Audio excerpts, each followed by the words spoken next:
School டைமில் நான் சேர்த்து வச்ச சில பொக்கிஷமான விஷயத்தை இந்த வீடியோவில் காமிக்கவா? இந்த வீடியோ ஷூட் பண்ணுறப்போ ரொம்ப எமோஷனல் ஆகிட்டேன். ஒரு விஷயமும் எடுத்து பார்க்குறப்போ அவ்வளோ மெமரிஸு. ஸோ நீங்களும் என் கூட சேர்ந்து கண்ணீர் விட தயாரா? ஸ்கூல் லைஃப்லேயே டேர்னிங் பாயிண்டான ஒரு விஷயம்னா அது நம்ம பப்ளிக் எக்ஸாம்ஸ் தான். எக்ஸாம்ஸ் முடிச்சுட்டு கொஷின் பேப்பரை தூக்கி போடாமல் ஒரு மெமரிஸ்க்காக இப்படி கலெக்ட் பண்ணி வச்சிருக்கேன். ரெஜிஸ்டர் நம்பர் கூட இன்னும் எனக்கு மறக்கல. அடுத்து என்னதான் நம்ம மேக்கப் போட்டு பவுடர் அடித்து தலை சீவிட்டு வந்து போஸ்ட் கொடுத்தாலும் ஐடி கார்டில் நம்ம ஃபேஸை பார்க்கறதுக்கு காமெடியாக தான் இருக்கும். 8th-லேருந்து 11th வரைக்கும் இதெல்லாம் தான் என்னோட ஐடி கார்ட்ஸு. 12th எங்கன்னு கேட்டிங்கன்னா கொரோனா பேட்ச்சு, ஐடி கார்டு தரல. இதெல்லாமே என் ஃப்ரெண்ட்ஸ் கொடுத்த ஒரு சில பிறந்தநாள் பரிசுகள். ப்ரேயரில் நிற்க வச்சு விஷ் பண்ணுவாங்கள்ல, அப்போ என்னோட 9th கிளாஸ் மிஸ் கொடுத்த க்ரீட்டிங் கார்டு இது. நிறைய டைரி மில்க்கு, கையிலேயே எழுதின க்ரீட்டிங் கார்ட்ஸு நினச்சி பார்க்குறப்போ அவ்வளோ நாஸ்டாலஜியாக இருக்குது. இப்போலாம் நம்ம ஃப்ரெண்ட்ஸ் பர்த்டேக்கு விஷ் பண்ணுறதே பெரிய விஷயமா போயிடுச்சுல. ஃப்ரெண்ட்ஷிப் டேன்னு வந்துட்டாலே கை நிறைய ரிப்பன் கட்டிட்டு ஜாலியாக இருக்கும். அதையும் நான் விட்டு வைக்கல.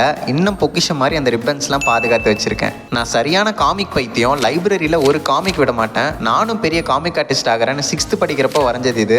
கொஞ்சம் அப்படி தான் இருக்கும், பார்த்துக்கோங்க. இது வரைக்கும் எவ்வளவோ ப்ரைஸஸ் அண்ட் மெடல்ஸ் வாங்கியிருக்கேன். அது எதுவுமே இந்த ஒரு அவார்ட்க்கு ஈடாகாது. 10th ஸ்கூலில் best student of the year award வாங்கினேன். இவங்க தான் என்னோட பிரின்சிபல் மேம். சொல்லவே ரொம்ப பெருமையாக இருக்குது. ஸ்கூல் லைஃப்ன்றது ஒரு டைம் தான் வரும். ஸோ இப்படி மெமரிஸ் கிரியேட் பண்ண மறந்துடாதீங்க.